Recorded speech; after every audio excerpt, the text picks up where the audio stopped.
السلام عليكم حبايب قلبي، شو اخباركم؟ ان شاء الله بخير، الله ربكم والثقيل يعقكم. نصيحة لبعض شبابنا اللي جاي نشوفهم بالاونة الاخيرة، او يعني هذا الشيء موجود، لا احد يقول لي ما موجود. انه من يحكي ويا صاحبته يحكي وياها برقة وبحنان وبلطف، ومن يوصل يم امه يظل يصيح عليها.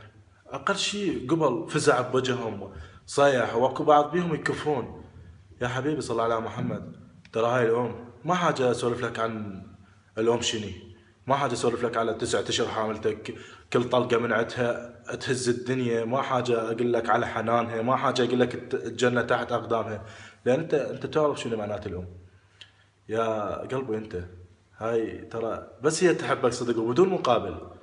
فاطلب من كل اللي جاي يشوفون الفيديو طلب بسيط، وهو مو الي الك، تقوم تبوس راس امك، بوس راسها، شوف شنو راح يصير، شوف شنو ردة فعلها، شوف شنو راح تكون الفرحة.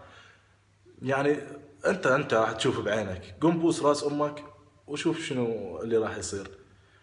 واذا امك متوفيه الله يرحمها ان شاء الله ويسكنها فسيح الجنات ويرحم كل اماتنا، اقرا لها قران بالاسبوع، مو يوميه، بالاسبوع 9 دقائق. هي مو حاملتك 9 اشهر؟ اقرا لها 9 دقائق قران، 9 دقائق، وقول هاي لامي. ترى هاي الام، شوف هسه احنا ايش من نسولف وايش من نحكي مقصرين وياها.